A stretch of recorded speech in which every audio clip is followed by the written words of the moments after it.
నమస్కారం NSTV news కి స్వాగతం. నా పేరు ఉషా. ముందుగా ముఖ్యాంశాలు. జగిత్యాల జిల్లా కోరుట్ల నియోజకవర్గంలో టీఆర్ఎస్ అధ్యక్షురాలు కల్వకుంట్ల కవిత పర్యటించారు. ఈ సందర్భంగా ఏర్పాటు చేసిన కార్యక్రమంలో ఆమె మాట్లాడుతూ రాష్ట్రంలోని రాజకీయ పరిస్థితులు, నిరుద్యోగ సమస్య, ఉద్యోగ నియామకాలపై ప్రభుత్వ తీరును విమర్శించారు. ఆమె మాట్లాడుతూ బీఆర్ఎస్, కాంగ్రెస్ పార్టీలు గత చరిత్రనే తవ్వుకుంటూ ప్రస్తుతం ప్రజలకు చేయాల్సిన పనులను విస్మరిస్తున్నాయని అన్నారు. ఒకరిపై ఒకరు గత తప్పులను ఆరోపించుకోవడంలోనే కాలం గడుపుతూ యువత భవిష్యత్తును నిర్లక్ష్యం చేస్తున్నారని విమర్శించారు.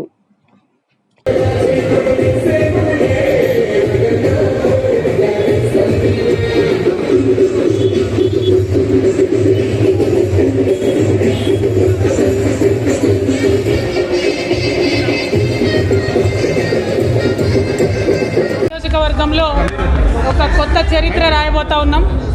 తెలంగాణ రక్షణ సేన పార్టీ నుండి మరి డాక్టర్ రఘు గారు రావడం అన్నది రక్షణ సేన పార్టీకి 1000 ఏనుగుల బలాన్ని ఇస్తుందని చెప్పి నేను భావిస్తూ ఉన్నాను. రానున్న రోజుల్లో మరి కోరుట్ల నియోజకవర్గం ఈ పేరుతోనున్నా ఇంకో పేరుతోనున్నా ఒకటైనా రెండైనా ఆ 2 చోట్ల కూడా ఖచ్చితంగా రక్షణ సేన జెండా ఎగురుతుంది.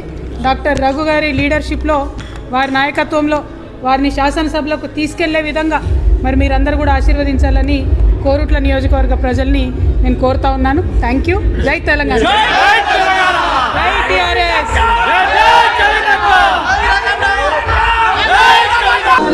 70,000 ఉద్యోగాలు ఇచ్చినవని కాంగ్రెస్ వాళ్ళు అంటారు, ఇయ్యలేరని కేటీఆర్ అంటారు.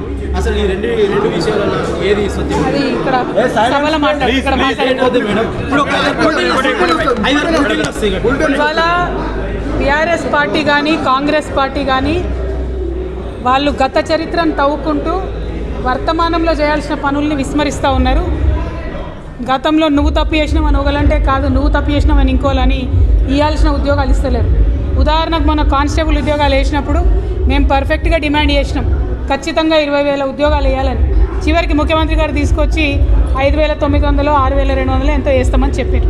దానివల్ల ఎవరికి లాభం? హైదరాబాద్లో కూడా సరిపోవు. నియోజకవర్గాల వారిగా, జిల్లాల వారిగా చూసుకుంటే మనిషికి 20 ఉద్యోగాలు కూడా రావు, జిల్లాకి 20 ఉద్యోగాలు రావు. సో ఇప్పుడు చేయాల్సిన పనిని మర్చిపోయి బీఆర్ఎస్, కాంగ్రెస్ ఇద్దరు కూడా యూత్ని తప్పుదోరి పట్టిస్తూ ఉన్నారు. మేము తెలంగాణ రక్షణ సేనగా యువమిత్రుల తరఫున నిలబడి కొట్లాడతాం. అది ప్రభుత్వ ఉద్యోగాల కోసమైనా సరే, ప్రైవేట్ ఉద్యోగాల కోసమైనా సరే, మన తెలంగాణ బిడ్డలకు ఉద్యోగాలు రావడానికే తెలంగాణ రక్షణ సేన కట్టుబడి పనిచేస్తుంది.